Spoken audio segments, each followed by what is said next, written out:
किन वादों के साथ अब जनता के बीच में पहुंच रहे हैं? मेरे वादे अभी तो आपको बताऊंगा 12 से 15 हैं और परफेक्ट वही वादे किए हैं जो मैं कर सकता हूं। मैं अपने वादों को आपके सामने बताता हूं। रोड नाली पानी की समस्या के लिए मैं टोल फ्री नंबर जारी करूंगा। वार्ड के सभी दुर्गा उत्सव गणेशोत्सव समिति को प्रतिवर्ष 5-5 हज़ार का अनुदान राशि हमारे इस हिंदू धर्म में जो मायने रखते हैं उनको प्रोत्साहन देने के लिए, बढ़ावा देने के लिए, और प्रतिवर्ष मजदूर दिवस के दिन मतलब 1 मई को मजदूर भाइयों को फावड़ा और कुदाली का हम वितरण करेंगे प्रतिवर्ष। और इसके अलावा दैनिक काम में जाने वाले माता बहनों को रेनकोट और छतरी का वितरण करेंगे। निस्तारी तालाबों में अभी चेंजिंग रूम नहीं है तो चेंजिंग रूम का निर्माण करवाएंगे। जिस समाज में निस्तारी हो तो सामुदायिक भवन नहीं है उनके लिए सामुदायिक भवन बनवाएंगे। सभी मानव सेवा मंडली जो हमारे इस अंचल में छत्तीसगढ़ की परंपरा को जीवित रखे हैं, सेवा मंडली को प्रतिवर्ष ढोलक, झांझ, मंजीरा का वितरण करेंगे। गणेश उत्सव, दुर्गोत्सव के समय विसर्जन में जो रोड ज़्यादा जाम हो जाता है उसको डाइवर्ट करके हम लोग रायपुरा हॉस्पिटल से सीधा HR टावर या फिर प्राथमिक शाला रायपुरा के सामने उसको डाइवर्ट करके रोड जाम से हम मुक्ति दिलाएंगे। महतारी वंदन में जिन माताओं बहनों का अभी नाम छूट गया है, पोर्टल चालू होने के बाद या नियमानुसार उनका नाम जुड़वाएंगे। और लोक सेवा केंद्र में आय जाति निवास प्रमाण पत्र को निःशुल्क प्रदान हेतु खोला जाएगा।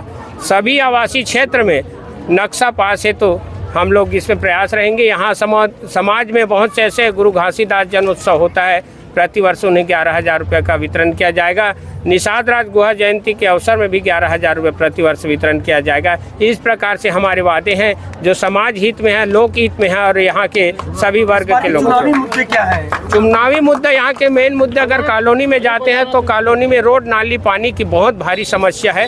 जितना यहाँ कर्मचारी होना चाहिए वो कर्मचारी नहीं है। जहाँ भी देखो रोड नाली जाम है या वहाँ देखो सफाई गंदगी फैली हुई है।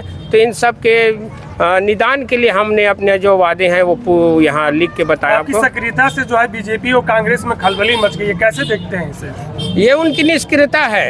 एक तरफ सरकार के होते हुए काम नहीं कर पा रहा है, दूसरा निर्दलीय जिन्हें अपने बहुत महत्वाकांक्षा उनको विजयी कराए थे माननीय श्री वीरेंद्र देवांगन जी, लेकिन वो सिर्फ 5 साल कुर्सी में बैठ के बिता दिए समय, कुछ करने निकले नहीं। अभी समस्या लेकर जाते तो उनका एक ही कहना है कि मुझे तो कॉलोनी वाले जाएंगे तो बस्ती वाले जीते हैं बोलते हैं और बस्ती वाले जाते तो कॉलोनी वाले।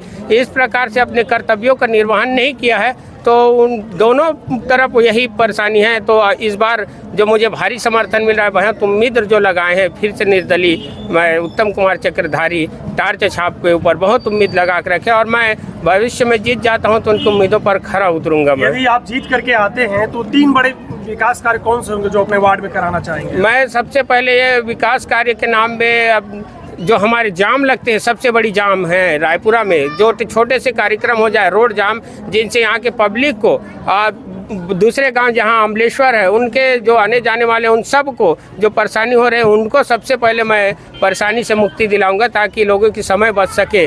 जो चिकित्सा के लिए जाते हैं एम्बुलेंस भी फंस जाता है, ऐसे भयंकर जो समस्या होते हैं वो सबसे पहले उनका निदान के लिए मैं उपाय करूंगा। दूसरे छोटे छोटे मजदूर वर्ग के लोग यहाँ बाजार लगाते हैं, उनके लिए व्यवस्थित ढंग से बाजार का निर्माण नहीं हो पाया, वो बाजार का निर्माण कराऊंगा। यहाँ पर बहुत से समाज ऐसे हैं जिनको अभी भी सामुदायिक भवन नहीं है, जो अपने दैन वो सांस्कृतिक जो कार्यक्रम है, सुख के कार्यक्रम और दुख के कार्यक्रम, वो निस्तारी के लिए बहुत परेशान हो जाते हैं। महंगे महंगे यहाँ विवाह भवन है तो वो कर नहीं पाते हैं या कोई और काम है नहीं कर पाते हैं, तो उनके लिए मैं सामुदायिक भवन बना करके उनके इन परेशानियों को दूर करने की कोशिश करूंगा। आप जिस प्रकार से लगातार जनसंपर्क कर रहे हैं, जगह जगह दौरा कर रहे हैं, इसके वजह से बीजेपी और कांग्रेस के भी जो प्रत्याशी अपना जनसंपर्क और तेजी से बढ़ा दिए, आपकी सक्रियता को देखते हुए? जी, ये ऐसा है कि अब अभी जब आग लगे तो कुआं खोदो, इससे कुछ नहीं होता है। इनको तो पहले से अपना प्रयास करना था। प्रयास अभी आप चुनाव आ गए उस समय जनसंपर्क से क्या होगा? आपके कार्य अच्छे रहते तो फिर इतना प्रयास करने की जरूरत ही नहीं होती। अभी अपनी गलती मान लेना चाहिए उन्हें और गलती मान करके जनता के सामने स्वीकार करना चाहिए कि हमने गलती किए हैं और हमें इनका प्रायश्चित करने का मौका दो। तो कहीं दे दे उनको। पर मुझे नहीं लगता इस बार सभी वार्डवासी मेरे समर्थन में है और मैं भारी बहुमतों से यहाँ विजयी हो रहा हूँ, ऐसा सब जनता का कहना है। पर मैं उसको लीड को और बढ़ाने के लिए अभी भी जनसंपर्क जारी रखूंगा और आखिरी समय तक उनका सहयोग और आशीर्वाद लेता ही रहूंगा। आप लगातार लोगों से भ्रमण कर रहे हैं, इस पर लोगों के क्या अनुभव मिल रहे हैं आपके? लोगों की जो समस्याएं वो हमें बता रहे हैं। जिस प्रकार से आप खड़े हो, जो पार्षद अब करके गए उस प्रकार से आप निष्क्रियता मत दिखाना, इसलिए आपको आशीर्वाद दे रहे हैं। आप विजयी हो और हमारे सब जो रुके हुए कार्यक्रम परेशानी उनको दूर करने, ऐसा सब आशा करते हैं, उम्मीद रखते हैं मेरे से। जी जी। अब वार्ड में जो है बीजेपी की भी पार्षद रहे और अभी जो कांग्रेस की पार्षद वीरेंद्र, इनके कार्यकाल को आप कैसे देखते हैं? जी, बीजेपी के पार्षद यहाँ 15 साल पहले रहे श्रीमती शारदा गोस्वामी जी, वो बहुत पहले हो गया। उससे पहले यहाँ निर्दलीय पार्षद ही होते आए हैं। जी, दीनबंधु सिंह ठाकुर 2 बार रहे। रायपुर नगर निगम में एक रिकॉर्ड है, लगातार 3 बार, और ये लगातार चौथी बार हो जाएगी यहाँ निर्दलीय पार्षद का। तो इस प्रकार से पार्षद तो यहाँ की जनता बहुत ही जागरूक है, यहाँ के मतदाता बहुत जागरूक है। लेकिन जो विगत अभी जो पार्षद रहे वीरेंद्र देवांगन, उनकी निष्क्रियता ने वार्डवासियों को घोर अंधेरे में डाल दिया है। बहुत परेशान है, सफाई के नाम से कहो, चाहे छोटी छोटी ज़रूरतें, वो कोई भी ज़रूरतें जो आम आदमी की छोटी बात है, परेशानी उनको दूर करने में सक्षम नहीं रहे हैं। अंत में आप आखिरी सवाल, जनता से क्या अपील करना चाहेंगे? जनता से मैं अपील करना चाहूँगा कि सरकार हमारे इस चुनाव के कार्यक्रम में बहुत पैसे और बहुत संसाधनों का यहाँ उपयोग वो करते हैं।